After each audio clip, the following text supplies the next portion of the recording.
하루 새 기온이 뚝 떨어졌습니다. 서울의 아침 최저 기온이 영하 3.6도로 어제 아침보다 9도가량이나 기온이 낮았습니다. 추운 날씨에 도로 곳곳이 미끄럽습니다. 안전사고 유의해 주셔야겠습니다. 낮 기온은 평년 수준을 웃돌게 했습니다. 서쪽 곳곳에 내려져 있던 한파특보는 모두 해제됐습니다.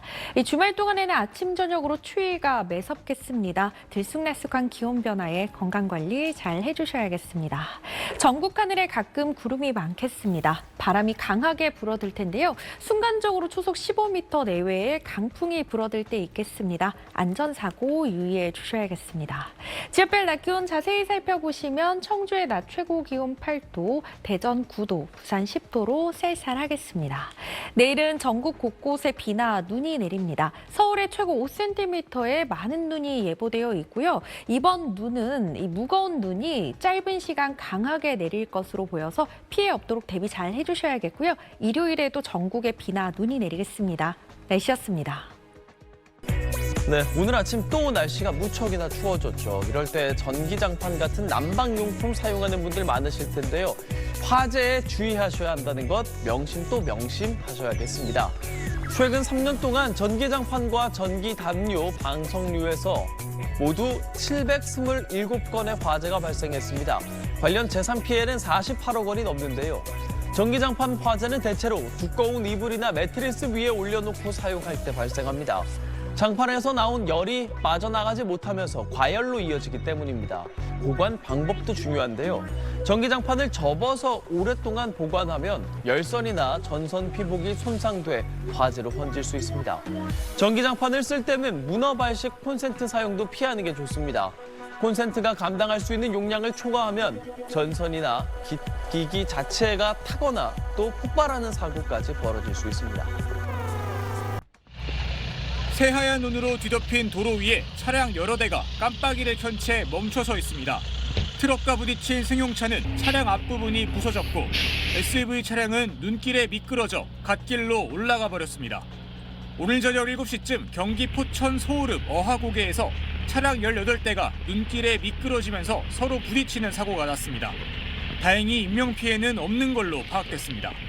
비슷한 시각 포천 신북면 신북야들목 근처에선 차량 3대가 빙판길에 미끄러지며 추돌하는 사고가 일어났습니다. 서울에서도 퇴근길 교통대란이 벌어졌습니다. 강변북로 잠실대교 북단 부근에선 눈 때문에 일부 차량이 움직이지 못하면서 대규모 정체가 일어났고 서울 종로구 구기터널에선 장시간 정체가 이어져 버스 승객들이 하차해 터널을 걸어 나가야 했습니다. 갑자기 쏟아진 눈으로 밤 11시 현재 도시고속도로 17곳과 시내도로 3곳이 통제 중입니다. 내부순환도로는 정릉, 기름, 홍은, 성산 진입이, 강변북로는 청담대교에서 잠실대교, 잠실대교에서 청담대교 2개 구간이 막혀 있습니다. 북부간선로도 일부 구간이 통제되고 있습니다. 기상청이 수도권 21개 지역에 대설 재난문자를 보낸 가운데 내일 서울 아침 기온이 영하 6도로 떨어지는 등 강추위가 예고돼 있어 빙판길 사고가 우려됩니다. SBS 김진우입니다. 29명의 사망자를 낸 2017년 제천 스포츠센터 화재. 동파를 막으려 주차장 천장 배관에 감아놨던 열선이 화재 원인이었습니다.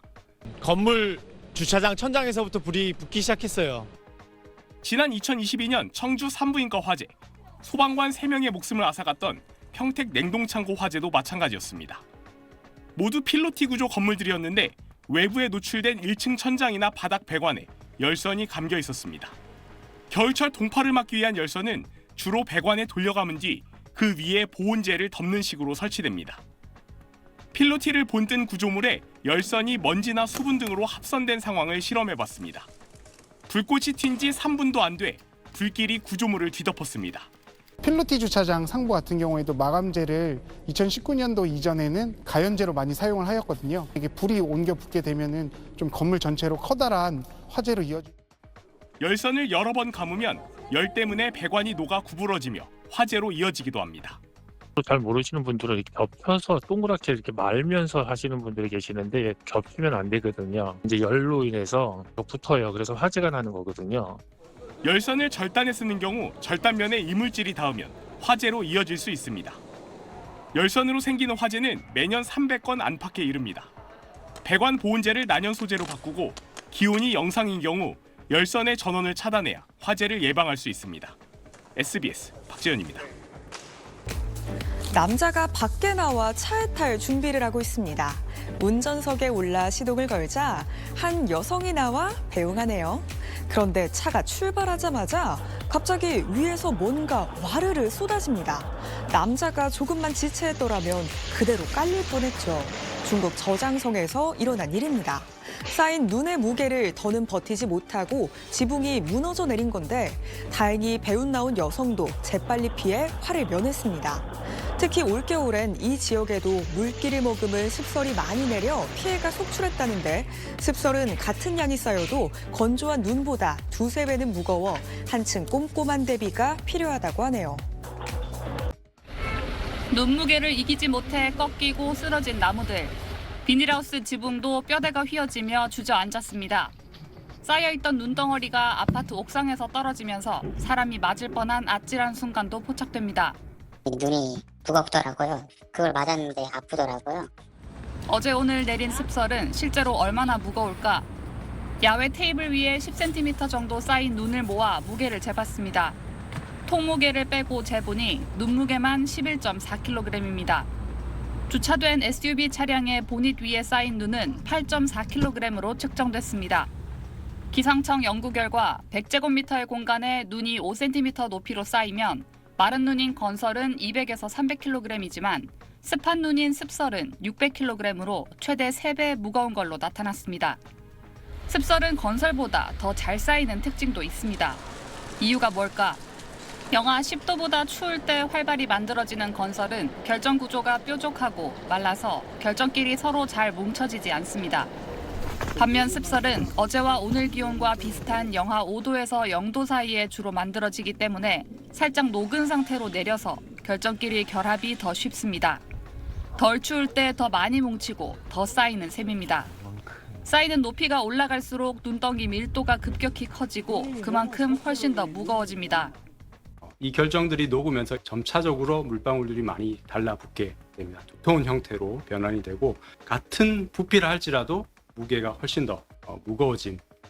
지난 2014년 폭설로 경주 리조트 체육관의 지붕이 무너지면서 10명의 사망자를 냈는데 당시 지붕 위 습설의 무게가 무려 180톤이었다는 분석이 나왔습니다. 기상청은 지난해 말부터 강설량뿐 아니라 눈의 무게도 3단계로 나누어 예보합니다. 무거운 눈이 예보된다면 시설물을 사전에 점검하고 눈이 쌓이면 서둘러 치워서 피해를 막아야 합니다. SBS 박하정입니다.